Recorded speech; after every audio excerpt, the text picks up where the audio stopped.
not that bad. Anyway, so to keep up with the Toastmaster traditions,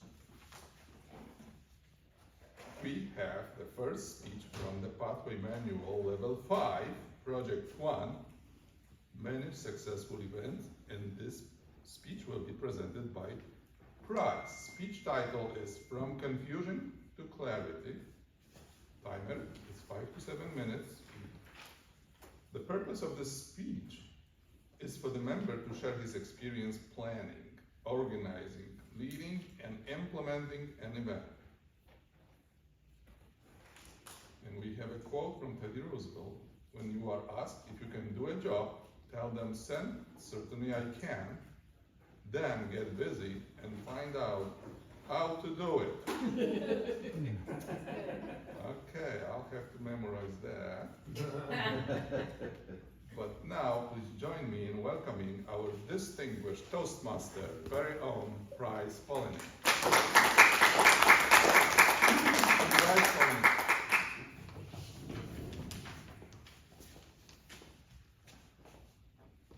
The good news. The good news is, in Toastmasters, when you get in a leadership position, you don't need to know anything.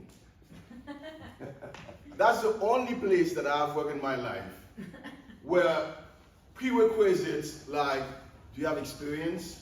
Do you know what you're going to be doing? Does it apply? Mr. Toastmaster of the day, for the Toastmasters, most welcome guests. This year, I serve as the Program Quality Director for the district. I'm still Program Quality until July 1st. And as such, what's that? Never mind. Thank you. Sorry. And as such, one of my jobs is to make sure that we have a successful conference. The conference is the showcase of the whole district for the year. But really, the main thing about planning a conference is that the conference is just for the business meeting, and the business meeting in the conference is to elect new officers. That's the main reason why we have the conference. And this year, I had to be able to plan, organize, lead, and implement that. Now, at first, I was thinking to myself, how am I going to be able to do that?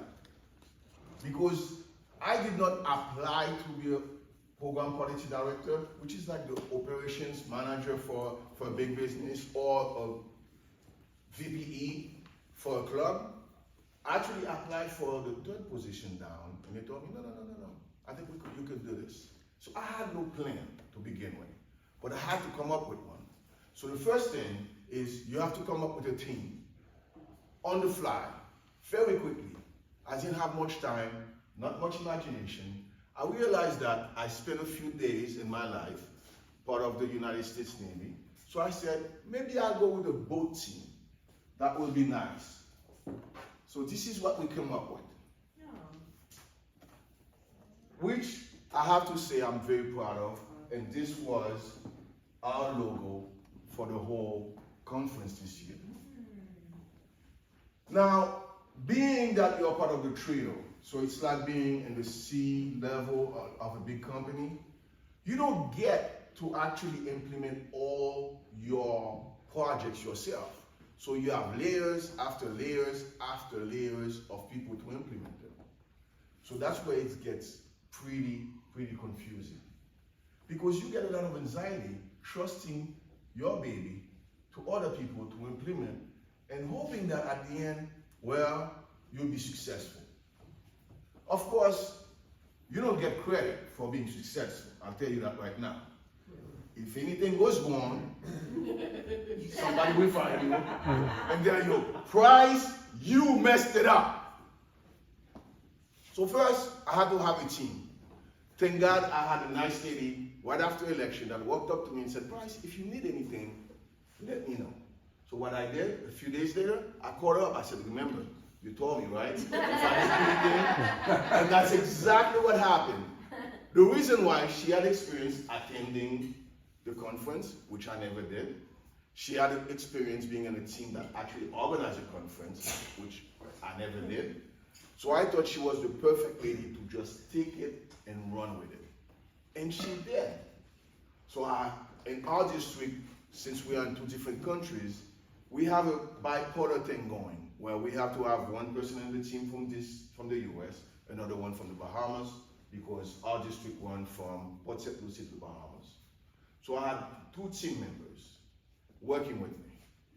And then themselves, they have to reach out to our division directors, giving them different tasks. The tasks were like, somebody was in charge of entertainment, somebody was in charge of all the speakers and workshops, somebody else was responsible for the raffles. We had a whole team responsible just for decoration. We had another team responsible for sponsorship. So there was layers. And those teams themselves organized themselves in sub-teams. Oh, First Timers team as well. They did excellent this year. Went over the top with First Timers. Organizing this was chaos. At the end, it was organized chaos. But at the beginning, I have to tell you, for the most time, I was thinking, where's this thing going?